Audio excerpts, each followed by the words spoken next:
Now for your actual project that you're going to do. You're going to get one piece of watercolor paper. Should you mess up on this one piece of color water paper, then you flip it over and then you have two sides of watercolor paper. Watercolor paper is not cheap. It comes in a cold press and a hot press, and basically the difference is sometimes it's smoother and sometimes it's rougher. Either way, they're both good kinds of watercolor paper, but they're not really cheap.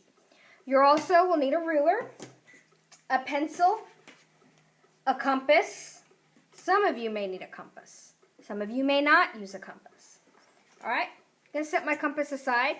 And then what you're going to do is you're going to take your ruler and you're going to put your ruler at the end of your paper, like this part at the end. See, I have some space above. I'm going to put a little line above 3, a little line above 6, and a little line above 9. All right, 3, 6, 9. I'm going to slide my ruler down. Slide the ruler down. I'm going to put a little vertical line above the 3, a little vertical line above the 6, and a little vertical line above the 9. Just like what we did when we did our grid drawings.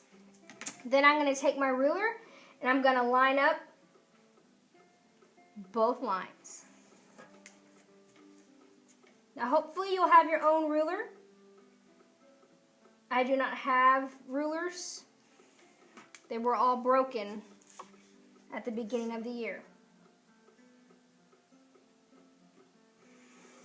All right, so we have 3, 6, 9, extra spot.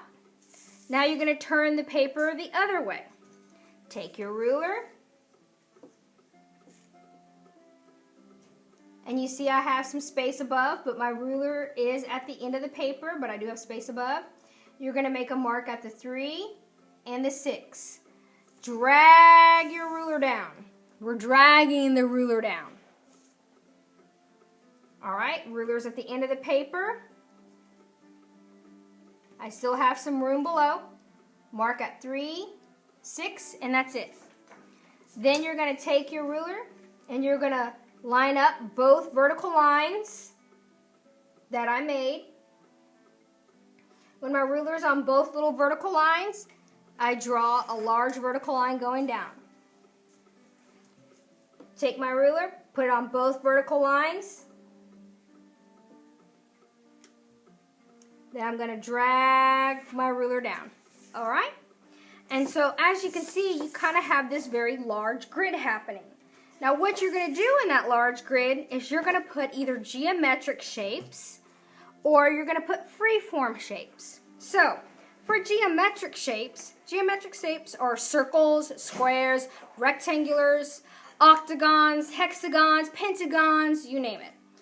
Those are geometric. They're mathematically can be created. Then you have freeform shapes. Freeform shapes are a little bit more on the natural side. So it would be like paint splats, water droplets, leaves, that kind of thing. Things that you can find in nature. So you want to decide whether you want freeform shapes or geometric shapes, and then you want to fill your paper with them. You want to intersect and cross in other areas. So here's a compass. I'm going to place my finger, my index finger, right here on top of this brass tubing. Place my thumb on the paper so it acts as an anchor. I'm going to place the compass right next to my thumb. Then I'm going to put a nice well-sharpened pencil or mechanical pencil in one of the holes. Then I'm going to drag it around. I still have to get that one bit. And there we go. Now I have a circle. I have a circle that's also going in other areas as well. Now you can make other shapes, other geometric shapes.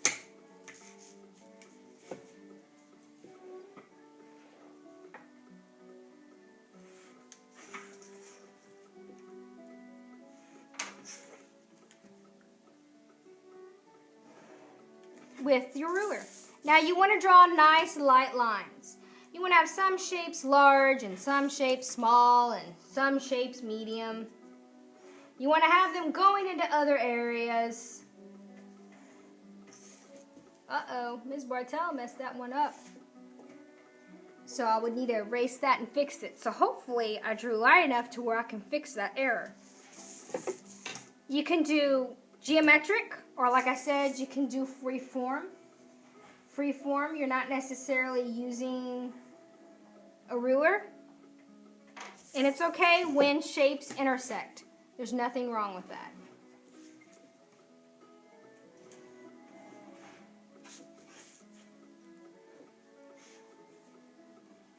Alright, so can someone tell me what's wrong with this? Hopefully somebody answered or thought, line's too dark, you gotta make it lighter. So after you do this, then you're gonna watercolor your piece using all the techniques that you did yesterday from your samples.